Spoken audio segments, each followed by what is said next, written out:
All right, welcome to the Young Turks. Cenk Uygur and Conspiracy. That sounded very gravelly in the beginning right there. How you doing, Casper? I'm good. All right, hope you had a good weekend, everybody, and you as well, Anna. No, I see the dirty tricks are playing behind the scenes, Uygur.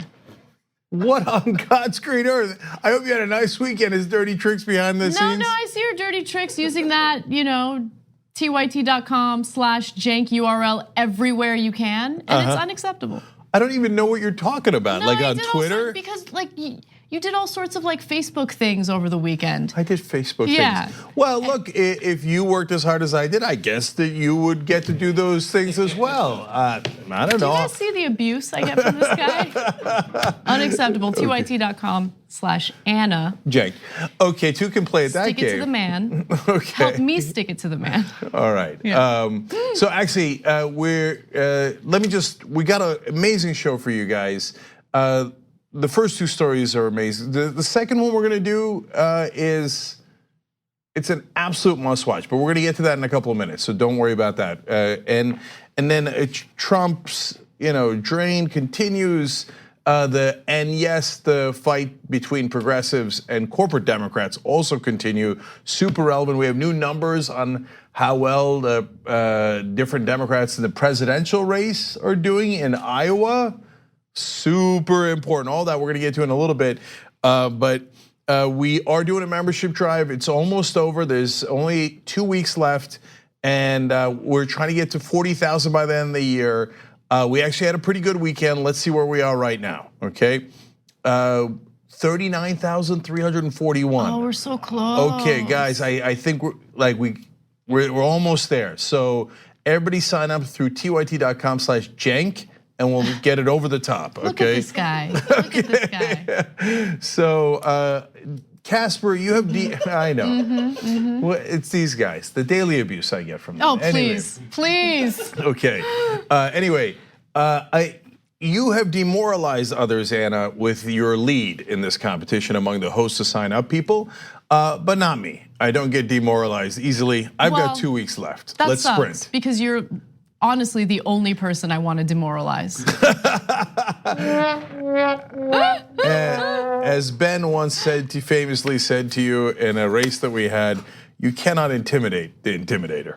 Well, and by the way, you did prove that to be true, because during that race, he intimidated me by breathing heavily, like right behind me as that race took place. It scared the hell out of me. Well, for the next 2 weeks, expect the same, Anna.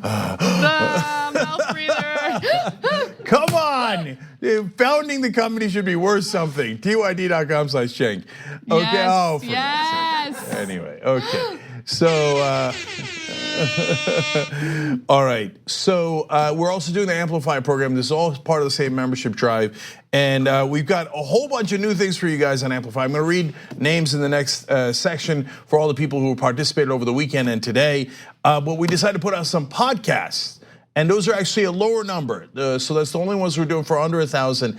And if you're wondering why we picked the numbers, it's based on our best guess on how many staffers they have. And the podcasts don't have as many staffers. So we put up Mark Maron's podcast, Dan Carlin's Hardcore History. I know it's only a little political, but it's a great podcast, and a lot of people love that podcast. It'd be great to get him Young Turks membership, as well as his team. The Joe Rogan Show.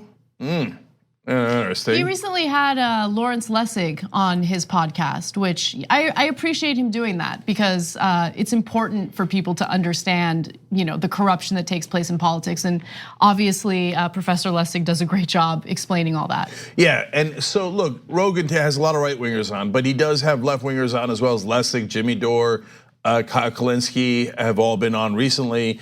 I think maybe he's a little scared of me, but that's okay. So let's get him some membership and see if we can open up his mind a little bit. tyt.com/Amplify. And those are all just $500. That also gets you on the honor roll on tyt.com as well, and gets you the Amplify t-shirts. Anyway, Morning Joe team. Now this is the bigger packages for the TV guys. They have a ton of staff, and also print journalism. New York Times. Washington D.C., Washington Post, Politico, and then we've got two interesting ones: Daily Show and then Colin McEnroe's show on NPR. Someone requested that, and so we want to make sure that we get our message, progressive message, out to all those guys. Let's participate if you can at tyt.com/amplify.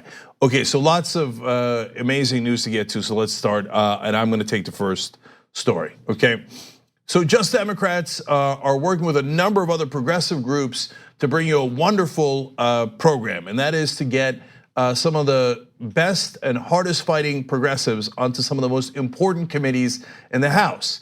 Now, let's keep it real. Democratic leadership, most especially Nancy Pelosi, has already made some deals with right-wing Democrats. And they put a lot of pressure on her about the speakership position, and there were some concessions, including to a group that wants to work more with Republicans. Great. So a great number of progressives are elected. First thing that happens is Democrats pledge that they will work more with Republicans. Okay, that is not the direction that the American people voted for. Now, they can make up for it if they also reward progressives. Now, the reason why progressives want to get on committees is very different than the reason that corporate Democrats do. So there's some important committees like Ways and Means that controls taxing and revenue and appropriations, which addresses funding and how you spend the money. Financial Services Committee is a really important one for the banking industry. And corporate Democrats, for example, one of the corporate Democrat groups is called the New Democrats. The New Democrats are very pro-Wall Street, pro-corporations, so they rush onto those committees so they can do two things. One is pass totally pro-corporate legislation. Two is get rewarded for that by getting money from those same corporations. In fact, recently in 2016, a congressman from New Jersey won. He's a New Democrat, pro-corporate Democrat, immediately got on the Financial Services Committee, and he was rewarded by the banks by campaign donations of $1 million. Now, the reason we want progressives on those committees is because, not because they're gonna raise money from the banks or any of the other corporations. These folks don't take corporate PAC money. We want them on there for policy. I know it's a whole new day for Democrats, and that's like, they keep asking like, yeah, but what's your real play? No, that's our real play. We actually care about policy. So here are the folks that we want Democratic leadership, and specifically Nancy Pelosi, to put on the committees. So Alexandria Ocasio-Cortez, of course, and we want that on the Ways and Means Committee. That is arguably the most powerful committee in the House. Now that should be a no-brainer. I'll tell you what their excuse is in a second and why that excuse is preposterous. But let me go through the whole list for you guys. Pramila Jayapal she's already on Judiciary. We would also like her on, she's already on Ways and Means. We would also like her on Judiciary. She needs an exception to a rule to make that happen, to be able to sit on those what are considered A committees. But she has certainly earned it. She's an amazing leader for progressives. She's a leader of the Congressional Progressive Caucus, co-leader of that. And we need her on the Judiciary Committee for so many of the things that are going on, including the Trump investigations, but we also need her on the powerful Ways and Means Committee, and she's earned that by being one of the absolute top leaders for progressives. She was already in Congress. Ro Khanna was also already in Congress, also should be on Ways and Means, has been a fantastic leader for the progressive community, first ever Justice Democrat. Rashida Tlaib is a freshman coming in. She would be perfect for the Appropriations Committee. I'm gonna show you how you're gonna help on this in a second. And then also Katie Porter. Katie Porter is not a Just Democrat, but was backed by PCCC and is a wonderful progressive. And so that's the thing that matters. It doesn't really matter what the group is, it matters if they're great progressives, and Katie Porter certainly is, and she'd be fantastic on financial services, and she's also an incoming freshman. So here are the groups that work, and if you notice there at the bottom, the way you can help is go to justicedemocrats.com/key committees, okay? Now, if you go there, we'll have a link down below if you're watching this on YouTube or Facebook later. Please go to that link, please tweet it. It sends a tweet to Nancy Pelosi herself saying we want these progressives on these key committees. If you don't put it on, it is obviously an insult to all the progressives that got you elected, and says, yeah, it's cute, we'll take your window dressing, but we're not gonna give you real power. So we, as progressives, we should demand that power that we have earned through our votes. Now I wanna give credit to all the wonderful groups that have been working on this. Credo Action put a lot of this together. So they're fantastic. Demand progress, Democratic Socialists of America, Democracy for America, obviously Justice Democrats. 4 out of the 5 people there that we're looking for positions are Justice Democrats. Progressive Change Campaign Committee, wonderful, helped Katie Porter so much and other progressives as well. Progressive Democrats of America, Ultraviolet. And I want to really point out Social Security Works as well. Wonderful organizing work by them behind the scenes, Alex Lawson and some of the others. So now, again, one more time, it's justdemocrats.com/key committees. And so the final point that I want to make for you guys is they say, well, look, 3 of those folks are incoming freshmen, and freshmen by an informal rule don't get to go on those committees. First of all, why? There's no reason why. And it's basically, hey, you have to earn your dues, etc. Well, they earn their dues by, I would say, upending the political system and creating change and fighting for that change in unprecedented ways, and by winning 40 new seats. So it is not a normal circumstance. Second of all, do freshmen get to go on some of those committees in the past? Yes. Actually, after the 2008 crash, they made an exception when Democrats picked up a lot of seats in 2006, and created 11 new seats on the Financial Services Committee, which went almost exclusively to corporate Democrats. And they raised a tremendous amount of money from the banking industry. And lo and behold, 27 out of the 33 turncoat votes that worked with the Republicans under the Trump administration to deregulate the banks were New Democrats, the corporate wing of the party. So if they get to have 11 new seats when it serves their financial purposes, progressives should get to have those seats, not anywhere near that many, just 5 in these important committees to at least represent us and fight for policy. So please get out there and you can make a difference. By the way, your pressure that you guys put on, whether it's the Young Turks audience or if you spread it far and wide to all the progressives online, has worked in the past. Now a majority of the Democrats in the House support Medicare for all when they did not in the beginning. That was the Just Democrats taking a lead nearly 2 years ago. And then so many other groups pushing forward, all these progressive groups, and you guys. And they're doing something similar with Green New Deal now. They started with only a couple of people that were in favor of the Green New Deal when Sunrise Movement and Just Democrats and Ocasio-Cortez did the protest in front of Pelosi's house. Do you know what the number's up to now? Over 3 dozen. So why? Because of public pressure. It works, and yes, they are a little concerned about their seats. And Nancy Pelosi, who this is being addressed to, you already helped the right wing. So do you really mean it when you say that you're a progressive? Really? I mean, this would be the bare minimum. And if you don't even do the bare minimum, well, then you're sending a message loud and clear whose side you're on, and it won't be progressives. But hopefully, you guys sending this to her will make a big difference. And obviously, I'll keep you updated on whether they get those seats. Okay. All right. Let's go to the second story, which is one of the most important facts that you will hear. Yes, exactly. So I want to start off with this study because it really informs every other political issue that we're going to discuss on the show today and in future shows. So let's get to it.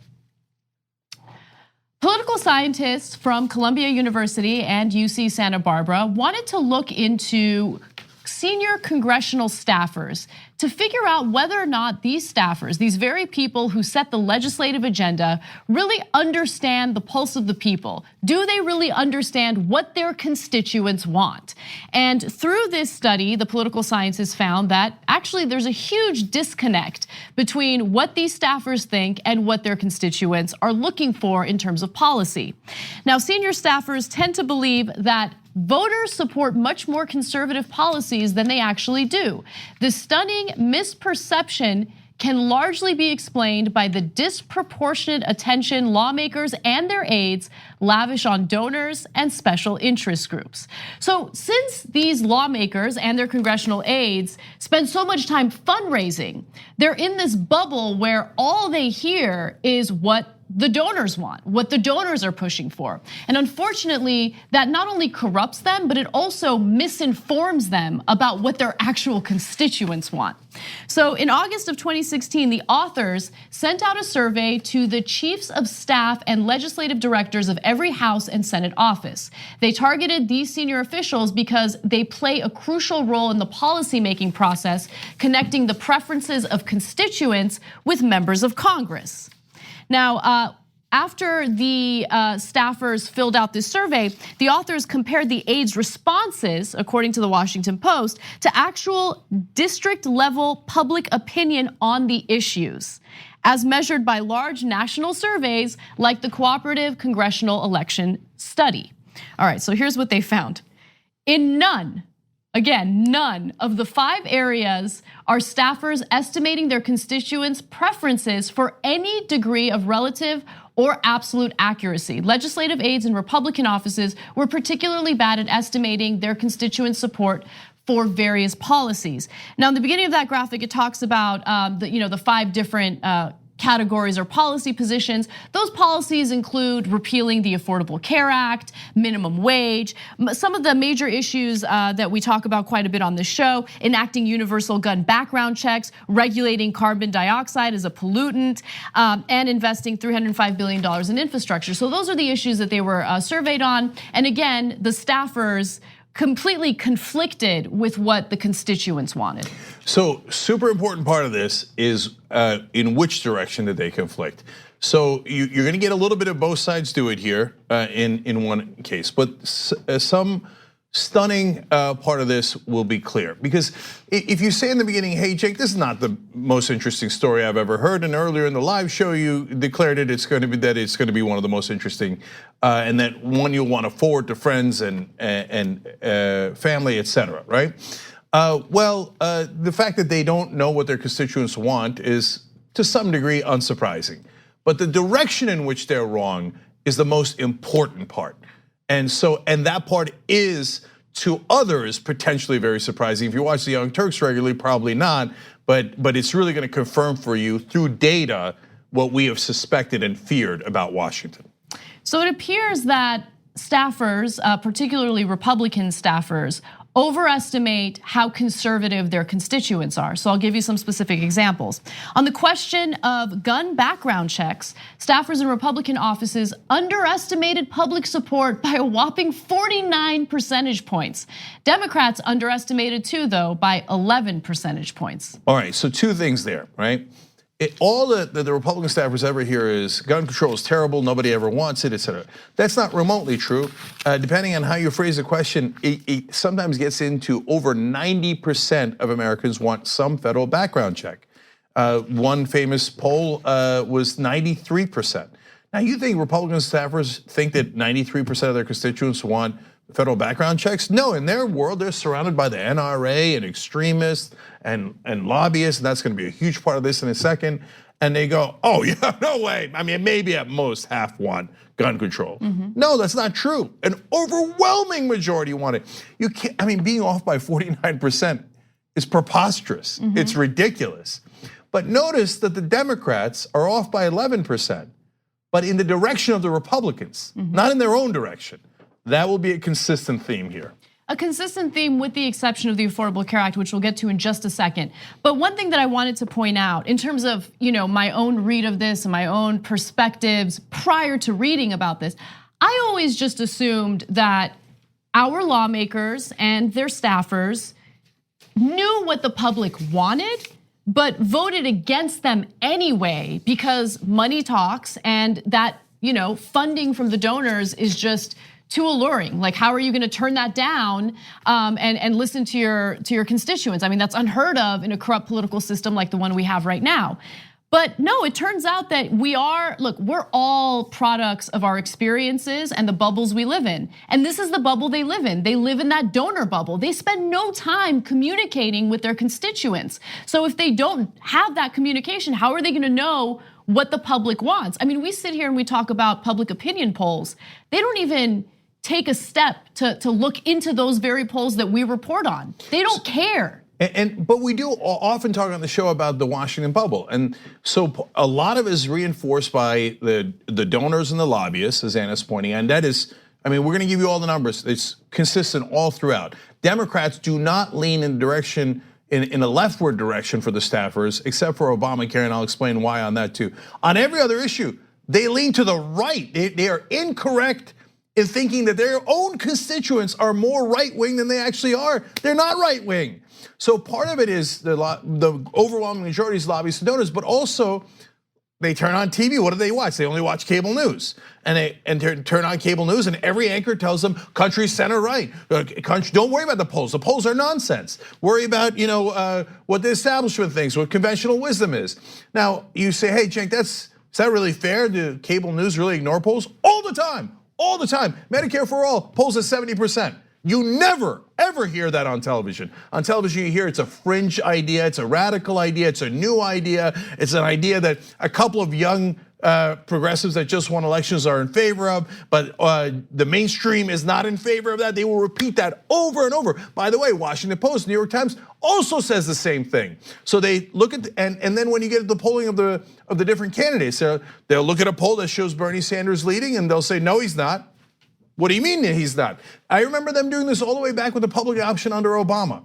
And public option would test really well. CNN once did their own poll, showed the public option was incredibly favorable, turned around in the same segment and said, public option is not favored by Americans. Your own poll that you just read on air said it's favored by Americans by a large margin. But in their minds, they cannot get past the bubble. The right wing is always right. And now this is data. This is not just our opinion. They polled them on all of these issues. And even the Democratic staffers are like, oh yeah, right wing's always right. I bet our constituents are so right wing. Right. Totally not true. So look, I think that the media certainly plays a factor, and I want to be clear in stating that this is Cenk's analysis that I happen to agree with, but the political scientists here didn't talk about media, but they did talk about the influence of the lobbyists. I think that there's another part of it though that the political scientists didn't touch on that I think should be investigated by researchers, not authorities or anything like that. It's the culture, right? Because there's a culture difference between those on the right and those on the left. The squeaky wheel always gets the attention. And when the right wing is passionate about something, or if they feel like they've been wronged in any way, they whine about it over and over and over again, and they don't let it go. You don't see the same type of messaging from the left. And so I think that influences or informs the perception of Democrats as well. All they hear from is the whining and the crying from the right wing, as opposed to maybe some of the left wing constituents who don't whine as much but feel passionately about issues. No, but also the Democrats' great disdain for their own voters. It screams through the data. But also they reject anything that enters their bubble that's progressive.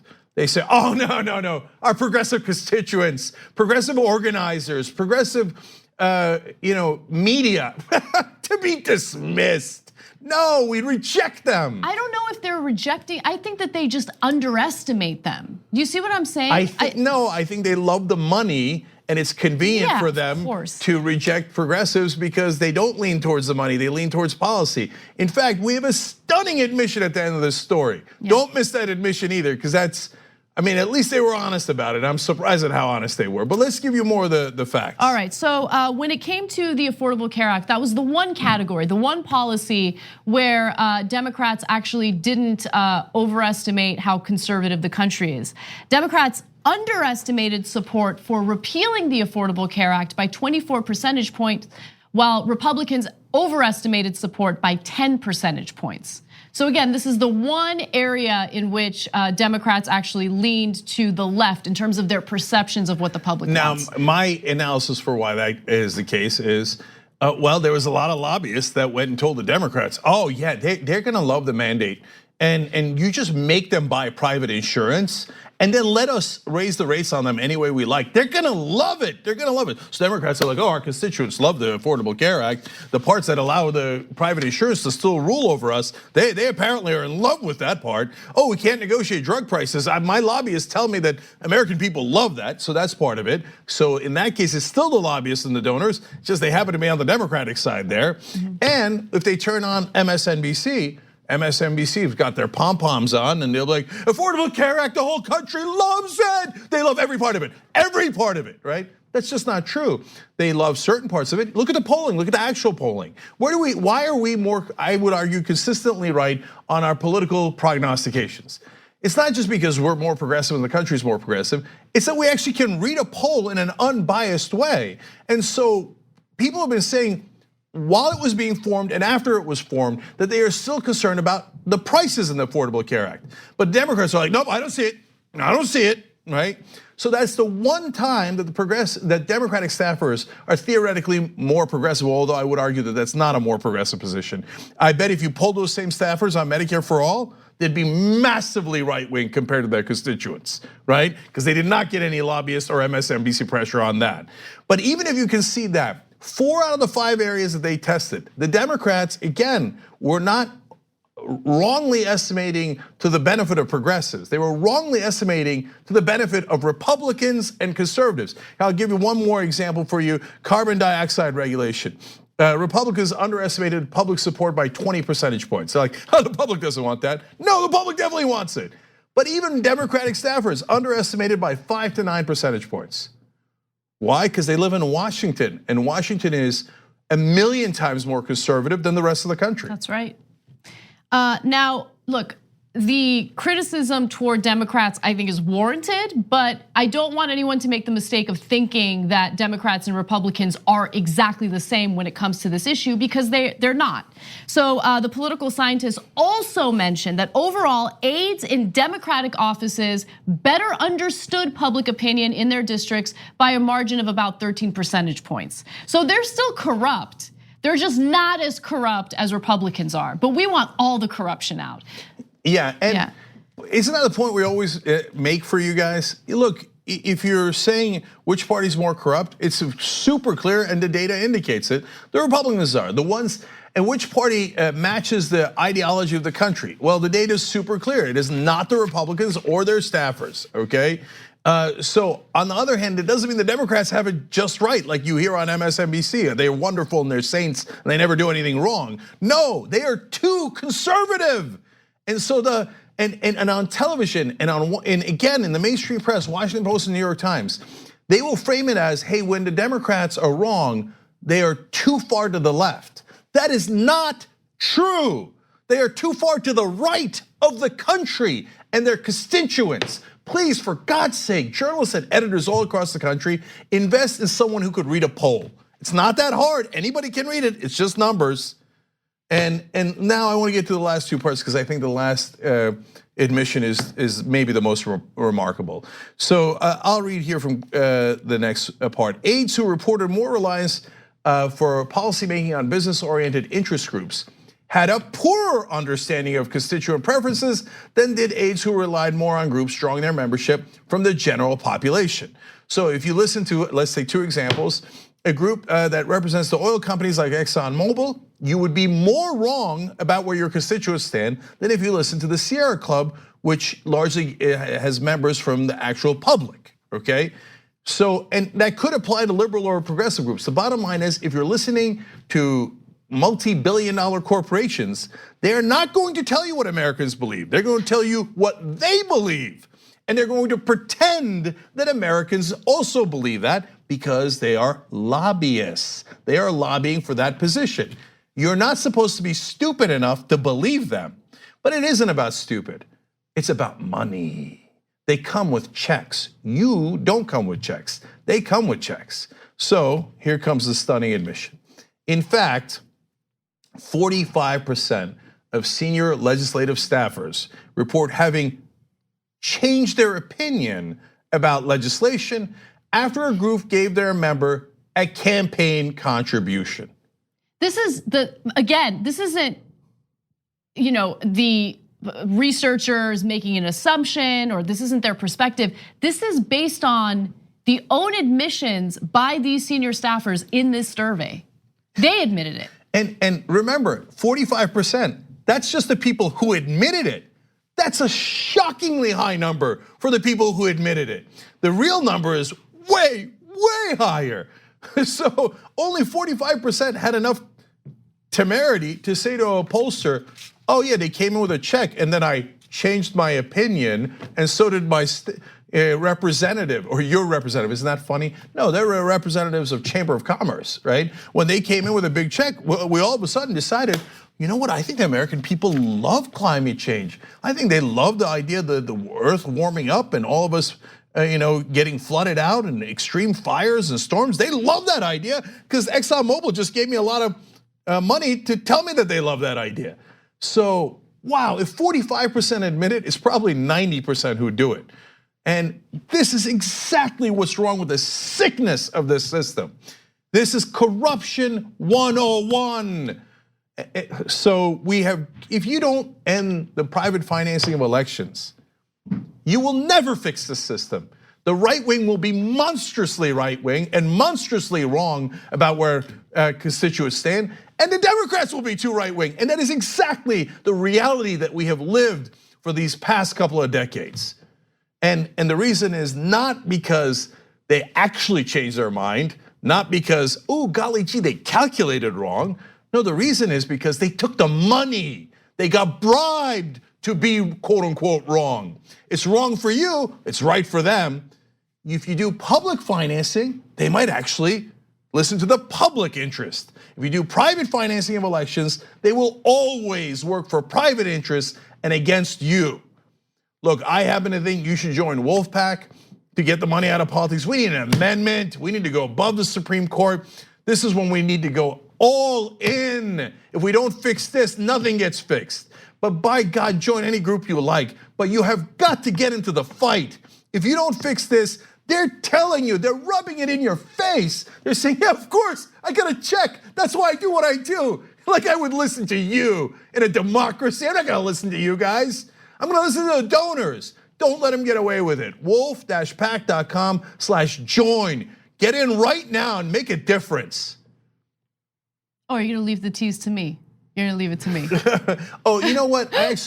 No, seriously, I want to add one quick thing here. I actually want to give credit to Christopher Ingram, who wrote this for the Washington Post. Now, I often criticize the mainstream media, and I just did for the Washington Post as well in this story, okay?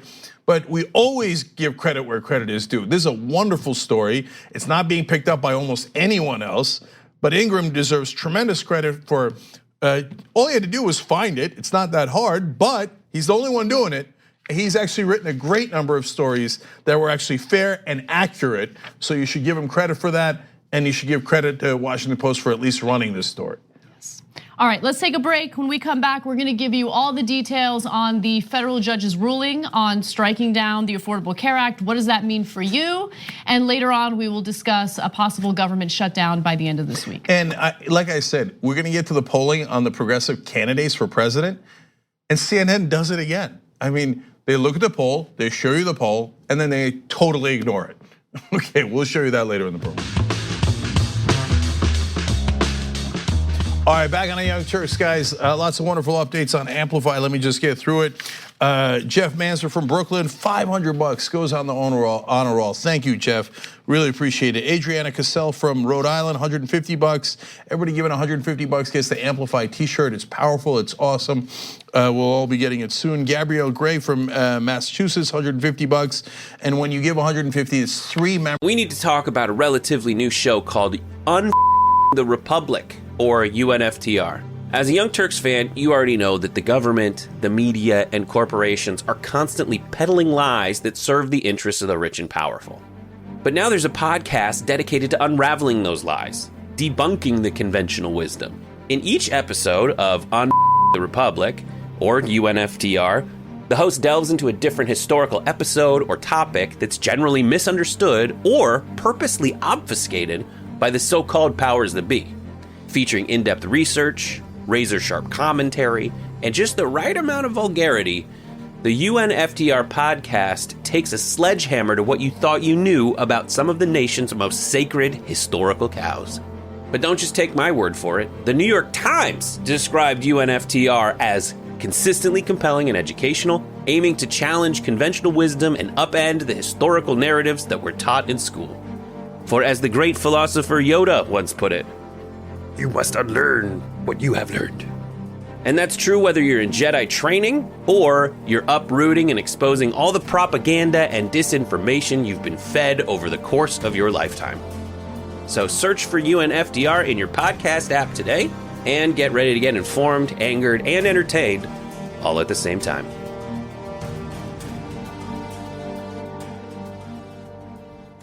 Memberships to journalism students across the country. John Welsh from Auburn, same. Fernando Fernald from Montreal, 500 honor roll. Gary Bro from Denver. I don't know if he's a Bernie bro, but he is a bro. Anyway, $50, actually twice. Thank you, Gary. Jim Morentis from Albuquerque, $500 goes on the honor roll. Thank you, brother. Ahmed Ali from Hiroshima, Japan. Wow, how's that? $150, thank you. Robert May from San Francisco, $150. Graham Watson from Calgary, Alberta. Justin Hoffman from California, $150. Sarah Gray from Abu Dhabi, $150. Bill Omerod from Manchester, New Hampshire, $150. Make sure you go out there and vote in the primaries, Bill.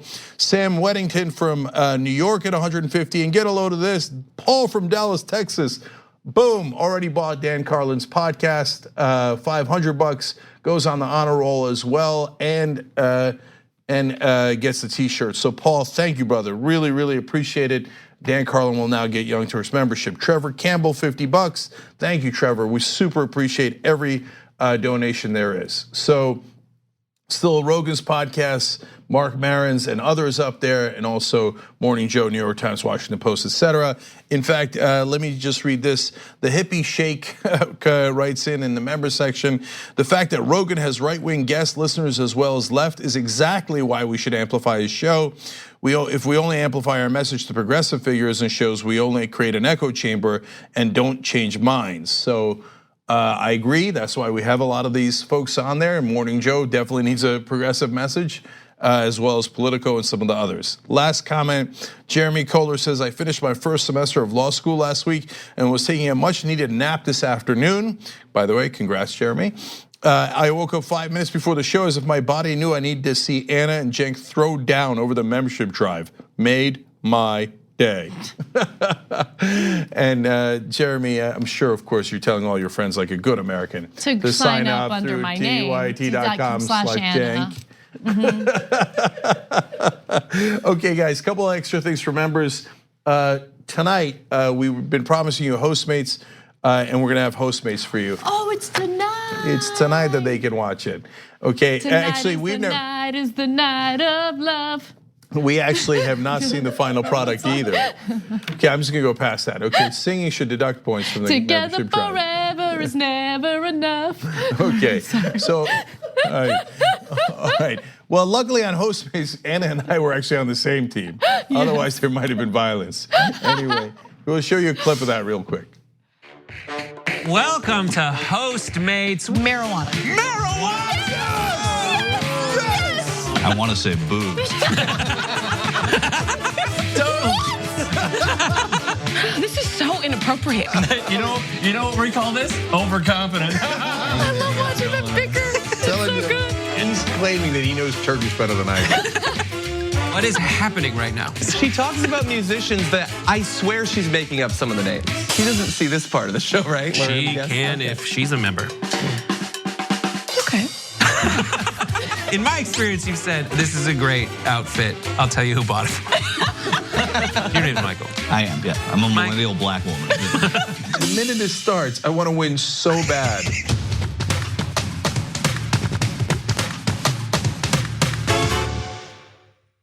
Awesome.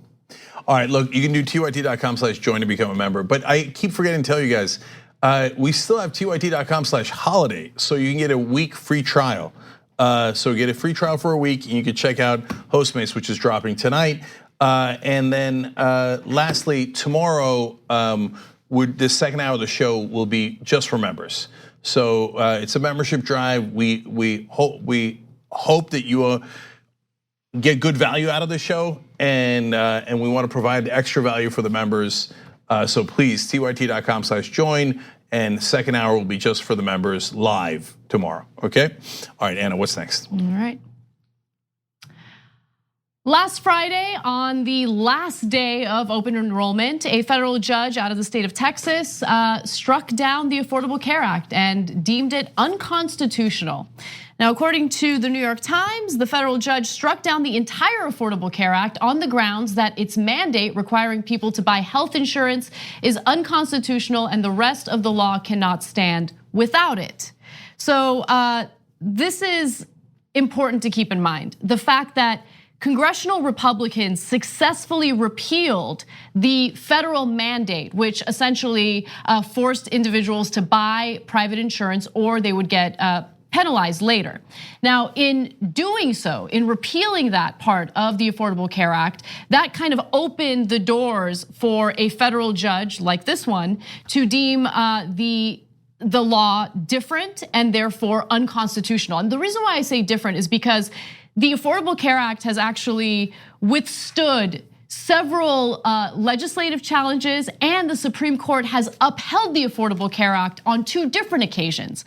Now, when the Supreme Court upheld the mandate as constitutional back in 2012, it was based on Congress's taxing power. Congress, the court said, could legally impose a tax penalty on people who do not have health insurance. But once Congress repeals the mandate, well then, the law is up for a different interpretation, which is what happened here. Now, Judge Reed O'Connor said that the individual mandate requiring people to have health insurance can no longer be sustained as an exercise of Congress's tax power. And finally, the judge said that he would not parse the ACA's provisions one by one, but had to invalidate the whole law, including the expansion of Medicaid and the requirement for employers to offer coverage to workers. So this really puts all of the protections of the Affordable Care Act in jeopardy. Now, of course, Democrats are planning to appeal this decision. They plan on fighting back. And for the moment being, the law will remain in place the way that it is.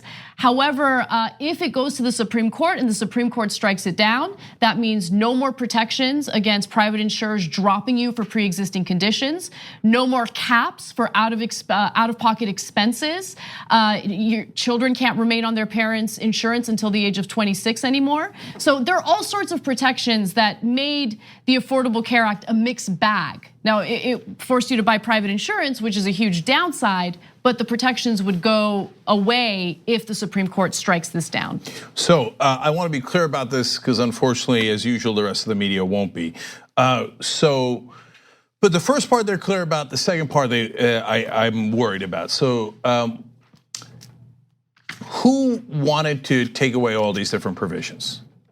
It's absolutely clear. The Republican attorney generals in all these different states sued to make sure that you are not covered if you have a pre-existing condition. Another one that we didn't mention is annual and lifetime limits on coverage will be permitted again.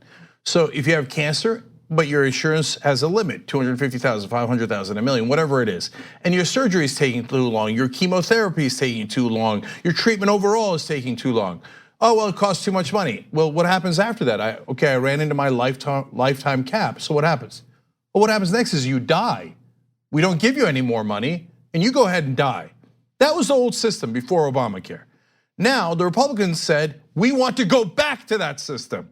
It wasn't something that you could argue. It wasn't, hey, can you really parse out what their intention is? No, they went to court to take away these provisions, to end the Affordable Care Act that protects you from those provisions, right? So they're very clearly 100% responsible for all the things that will flow from that. The second person responsible is Donald Trump. He's like, well, he desperately wanted to kill Obamacare, so you would be at the mercy of his donor class again with the insurance companies, the drug companies, etc. Well, he couldn't kill it through legislative means, so he said, all right, I'm gonna make the mandate so that you don't have to pay it, $0.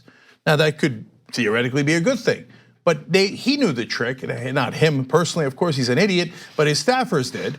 And so then they bring it to a Republican judge, and this guy is appointed by George W. Bush, and he goes, oh, now technically, since the mandate doesn't cost anything, That's a loophole that allows me to say it's unconstitutional, even though the Supreme Court in 2012 said it was, but that's only because they charged you money and that was a tax and hence within their taxing power. Now that it's not within their taxing power, I can kill the whole bill. That was the whole intent. So Trump is responsible. I'm sure he's bragging about it now. We'll give you his quotes in a second, right? And then the third person responsible, obviously, is the Republican judge that killed this provision. Now, as Anna said, it's not the law of the land yet. It gets appealed up. There'll be, it'll go to the circuit court, and then it likely will eventually go to the Supreme Court. But if the Republicans succeed in this, what I don't want is the mainstream media coming out and going, oh, well, now you can be, do you know that there's 133 million Americans with pre-existing conditions? So you'll all be subject to being denied again or paying higher rates again and being bankrupted when you can't pay your health insurance bills, right?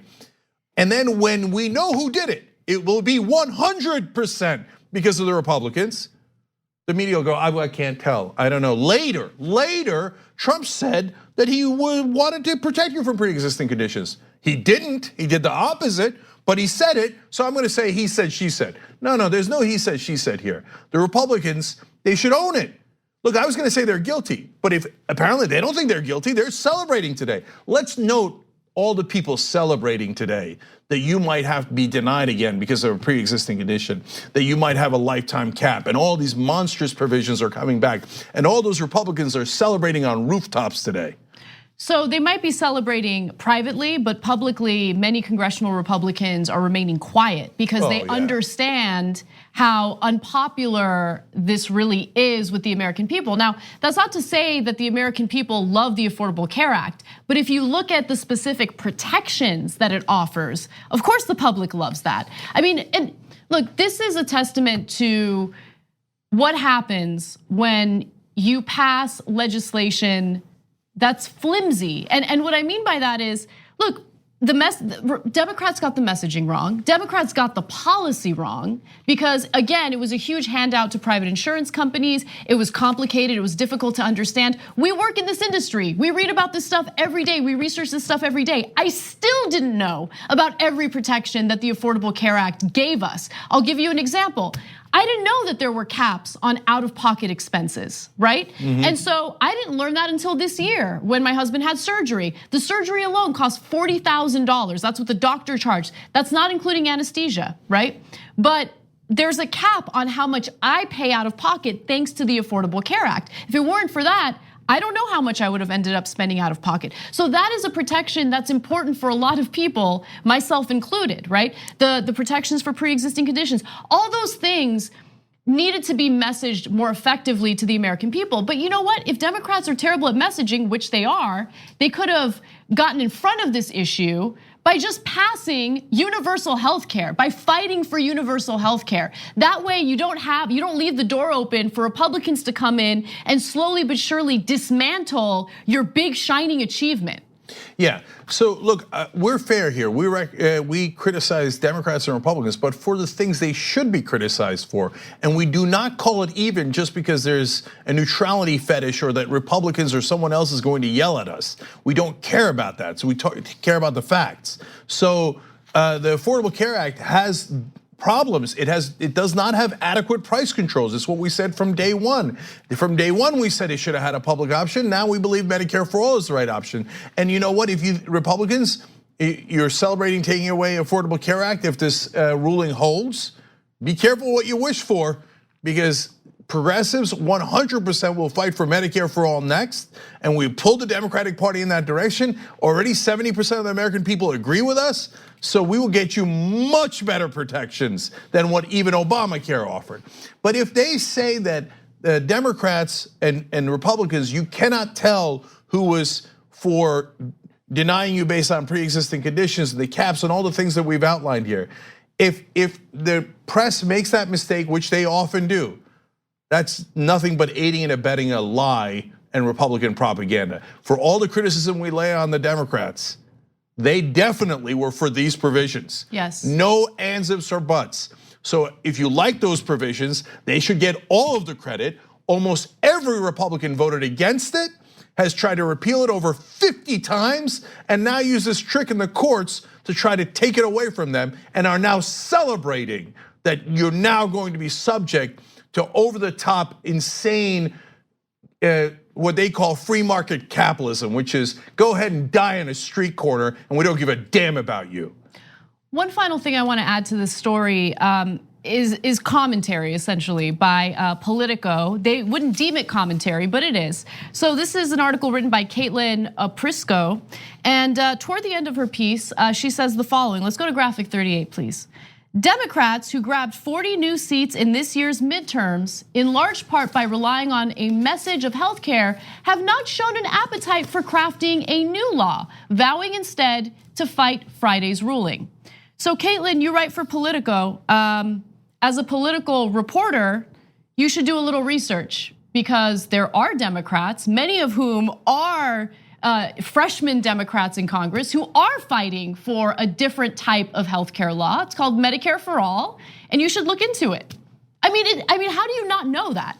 Yeah, now if she were to write instead, a lot of incoming Democrats and current progressives are for Medicare for All, but the Democratic leadership is skeptical about that and would like to have a smaller change or just protect the status quo. That would have been correct. That would have been accurate. But without that context, it makes it seem like there's no Democrats who actually want to fight for a better proposal. And that's not remotely true. And now, if you want to later write an article about how the Democratic leadership is trying to prevent Medicare for All, that's a super fair article. I would love to see that article because that's true. But and Democratic leadership, they're going to show us either way, right? Because you're either going to put it up for a vote or you're not. You're either going to fight for it or you're not. We're going to tell you those facts no matter where they fall, okay? And one last thing, I promise you, Trump bragging. Among the different things he bragged on Twitter about was he said, as I predicted all along, Obamacare has been struck down as an unconstitutional disaster. You don't even know what the Constitution contains, please. Yeah, and then he says now Congress must pass a strong law that provides great health care and protects pre-existing conditions. Mitch and Nancy get it done, okay? Now, so he ruins it, he sets it on fire. And he did the trick again, as we told you, to say, oh, now you're not gonna have to pay any taxes on the mandate, which then undermined the whole law. Then after taking away all of your protections, he's like, we're gonna get strong healthcare. What's your counter proposal? Nothing. And then part of the reason I brought up that tweet is I want you to understand the next trick that's gonna happen. Because getting rid of pre-existing conditions is so popular in the country, Republicans pretend to be in favor of it. They are not, as we just explained. Any reporter that writes that the Republicans are in favor of keeping protections on pre-existing conditions is, again, they're just lying on behalf of the Republicans. They fully supported taking away those protections. They fully supported it. Did you support it or did you not support it? Don't tell me later you might bring back those protections because you ended the protections in the first place. So that's point one. But when they come back and say, oh, we want pre-existing condition coverage, right? They're gonna say, now, in order to do that deal, we want a package that includes being able to sell health insurance across state borders and a whole Christmas tree of wish list of health insurance companies and drug companies. Why? Because that gets rid of regulation. That allows them to charge you even more and protect you even less. And they're gonna hold pre-existing conditions hostage for their demands to help the health insurance industry even more. I guarantee, quote me now, hear me now, quote me later, and you will, I'll show you, that is exactly what the Republicans do. And I know I'm on a warpath, but I can't stand anymore the mainstream media calling it even. So here in this case, the first part they get right, the Republican Attorney General sue to make this happen. Then get the second part right. So the Republican Party is in favor of, at this point, repealing the protections that Americans say they overwhelmingly want. That is what they're in favor of, and that is what they celebrate today.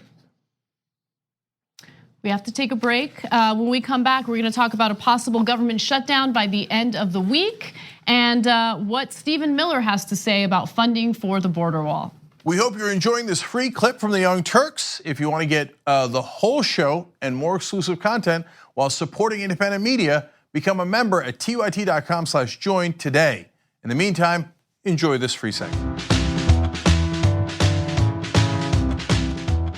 All right, back on Young Turks, Cenk and Anna with you. Joe Koss just give $150 to tyt.com/amplify. More journalism students will get Young Turks membership because of that. He's from Ann Arbor, Michigan. Thank you, Joe. Really appreciate it. Steph. At TYT, we frequently talk about all the ways that big tech companies are taking control of our online lives, constantly monitoring us and storing and selling our data. But that doesn't mean we have to let them. It's possible to stay anonymous online and hide your data from the prying eyes of big tech. And one of the best ways is with ExpressVPN. ExpressVPN hides your IP address, making your activity more difficult to trace and sell to advertisers. ExpressVPN also encrypts 100% of your network data to protect you from eavesdroppers and cyber criminals. And it's also easy to install. A single mouse click protects all your devices. But listen, guys, this is important. ExpressVPN is rated #1 by CNET and Wired magazine. So take back control of your life online and secure your data with a top VPN solution available, ExpressVPN. And if you go to expressvpn.com/TYT, you can get 3 extra months for free with this exclusive link just for TYT fans. That's expressvpn.com/TYT. Check it out today.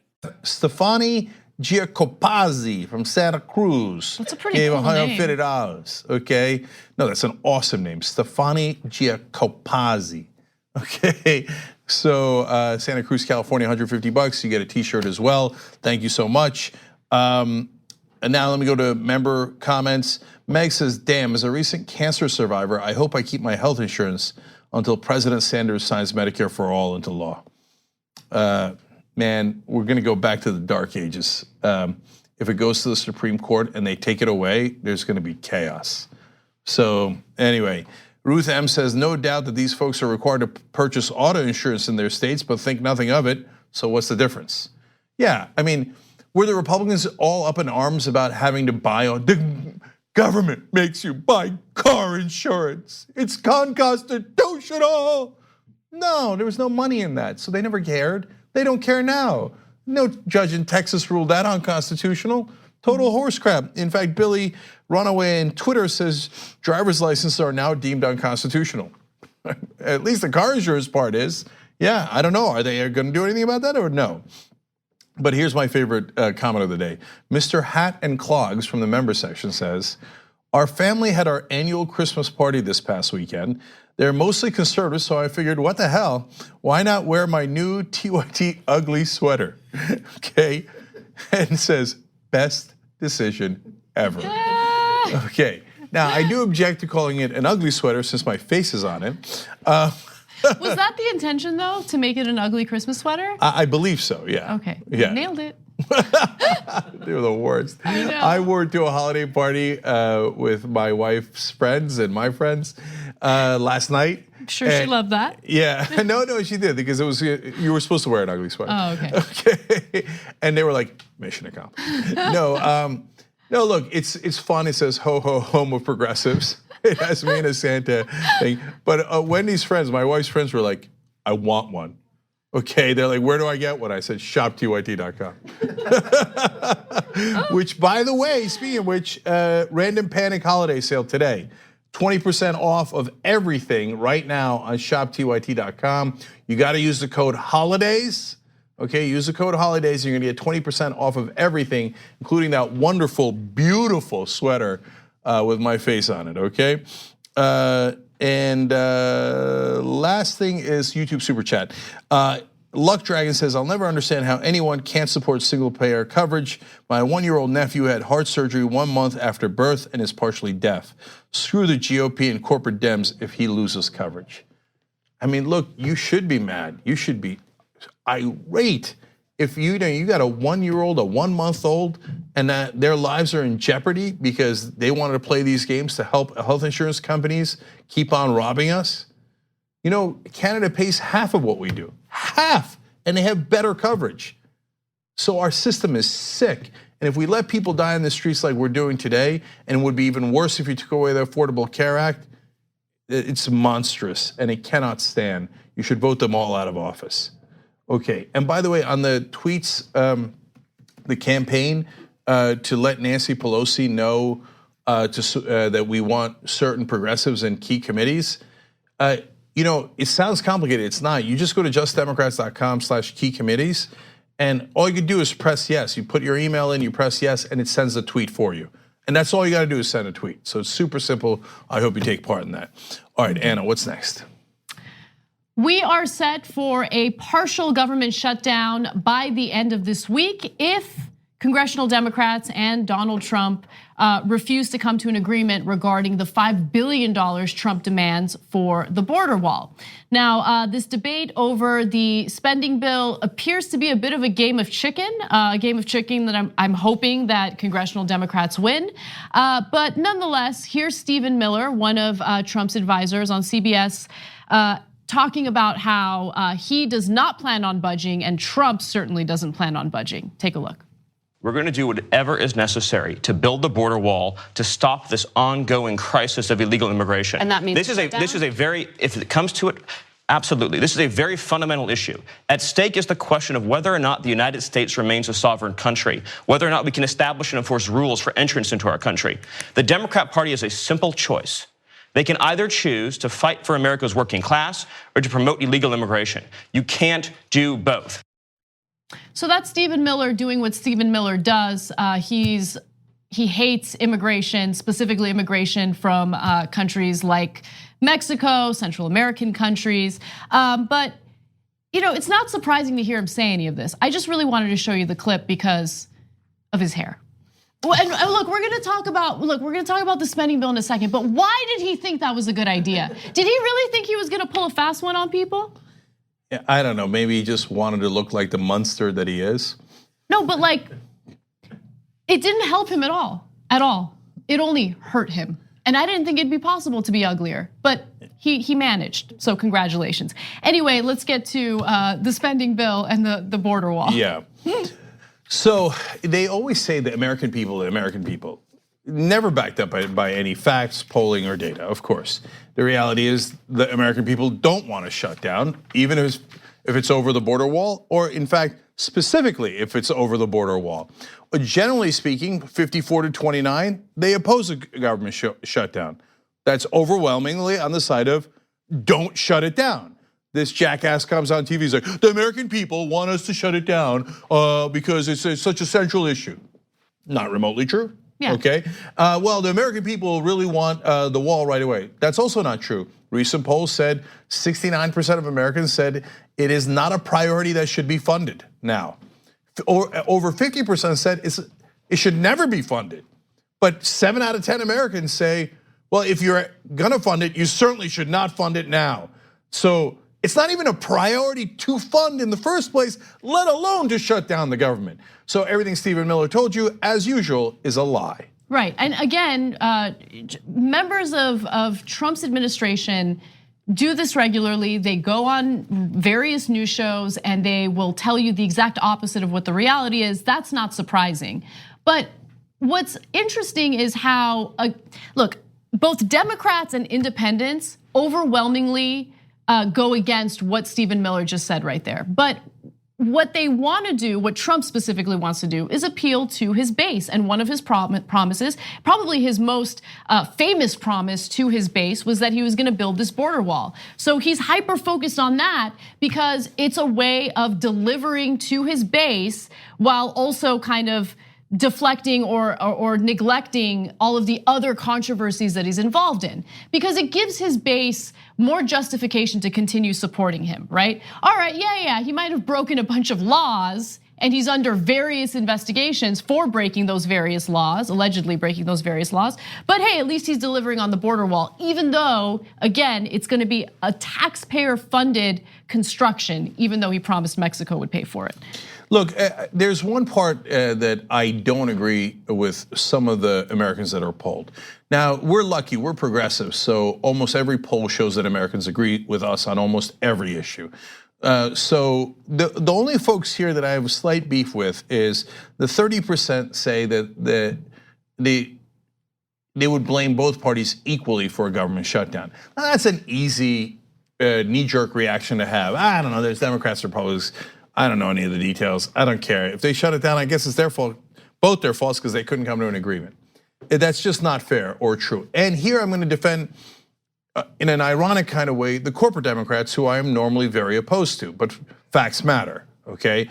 So does the Democratic leadership want to shut down the government? Under no circumstances. They will try to avoid that almost no matter what happens, to the point where they will be cowardly. So that's my ironic defense of them. And they will not stand up for progressive positions. If they think that the markets are gonna get jittery about the government shutdown, not because they will claim it's because, oh, there's government workers and important government work, and that we don't want that jeopardized, that we just care about.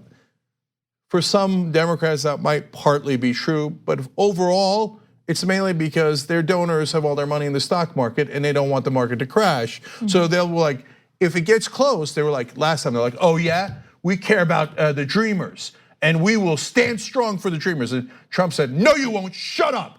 And Schumer was like, okay, don't shut it down. Whatever you do, don't shut it down. I'm so scared, right? When does the defense come in? Okay, no, the defense is they're not equally responsible for shutdowns. The Democratic leadership doesn't want to shut down under any circumstance. True. So Trump, on the other hand, bragged last week. You saw it with your own eyes. Yeah, you could call it the Trump shutdown. I'm gonna shut it down because the wall is so important. And I told everybody and I'm gonna do it. It's gonna be the Trump shutdown. So how is it both sides? It's not both sides. Right. In this case, the corporate Democrats are not guilty of wanting a shutdown. They don't want it at all, to the point of screwing over progressives. But Trump says he wants it. He's totally responsible. And by a 2-to-1 ratio, Americans agree, okay? But for the 30% that can't make up their mind, this one's exceedingly clear. So one other thing I wanted to add though was the fact that, even though we've criticized them quite a bit, for the time being, and things could change, it appears that Democrats like Chuck Schumer are, remaining strong on this issue. They refuse to give the funding necessary, or the funding that Trump wants for the border wall. And so I'm gonna go to Schumer's clip in just a second. But one other thing I wanna add is that, look, it's not even 100% up to Democrats. I mean, Democrats do have a lot of power in terms of approving the funding or appropriating the funding for the wall, but on the Republican side, Trump doesn't have the votes in the House in order to pass the funding for the wall. So it's not just about Democrats. With that said though, I do commend Democrats for the time being for what they're doing, and here's an example of what I mean. President Trump should understand there are not the votes for the wall in the House or the Senate. He is not going to get the wall in any form. Now, we Democrats, Leader Pelosi and I, offered the president 2 options as to how to avoid the shutdown. And we should not let a temper tantrum, threats, push us in the direction of doing something that everybody, even our Republican colleagues, know is wrong. Those 2 options are the kinds of things that Republicans have supported in the past. And when you talk to them privately, even publicly, a lot of them have said a CR is much preferable to a shutdown. They just have to have the guts to tell President Trump he's off on the deep end here, and all he's going to get with his temper tantrum is a shutdown. He will not get a wall. So I want to give context there. It's really important for what's going to happen next as well. So the Democrats have already offered $1.6 billion in funding for the wall. So don't think like that they're being tough guys and they're offering nothing. No, they offered, that amount of money. Can I jump in really quick? Yeah. So look, I don't know if it could be used for construction for the wall, but they appropriated some money for enhanced border security. Yeah, to be fair, yes, the 1.6 billion is a broader category, but yes, it could also be used for the wall.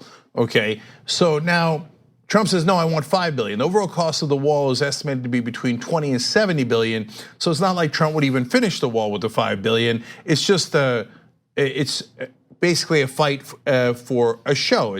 Which is what Trump wants. All he wants is a show, right?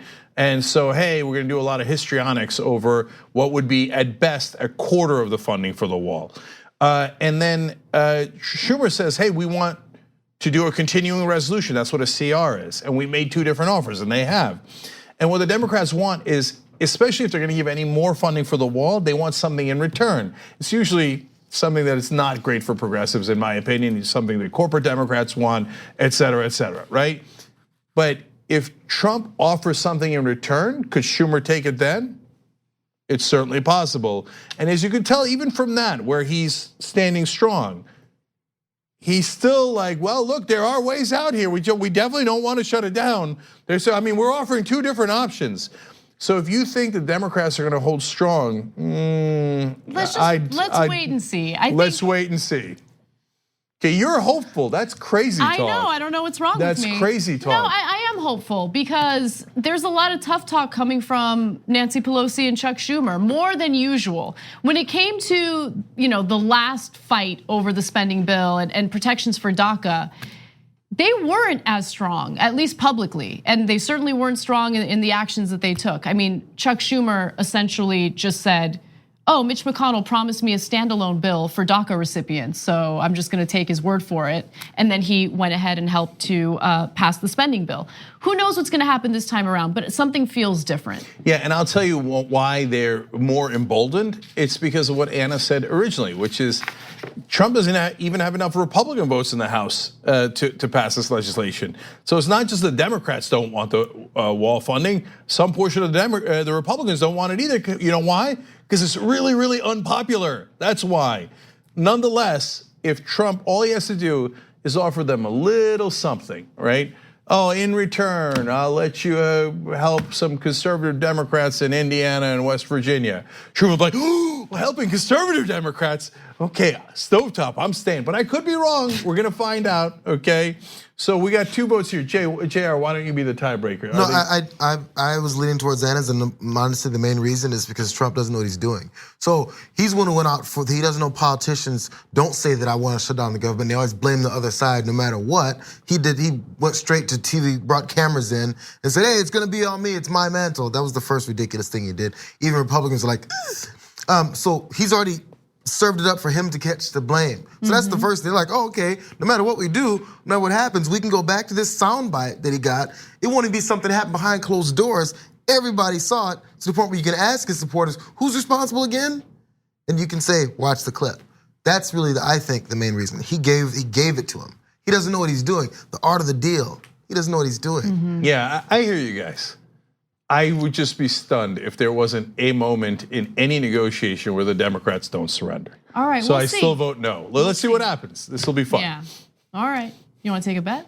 Well, look, if you challenge me on air, I'm always going to say yes. So yeah, sure. All right. But like, it'll be hard to define the Democrats folding, but maybe not. Maybe it'll be obvious. Yeah, I think it'll be obvious. Shout, $20? 50. Okay, all right, fascinating. All right, we'll go for 50. 1.6. All right. Oh, we shook on it. Okay, all right. All right, we gotta take another break, so let's do that. When we come back, Paul Ryan is pushing for increased immigration, but from a very specific place. We'll tell you from where when we return. Thanks for listening to the full episode of The Young Turks. Support our work, listen ad-free, access members-only bonus content, and more by subscribing to Apple Podcasts at apple.co/TYT. I'm your host, Cenk Uygur, and I'll see you soon.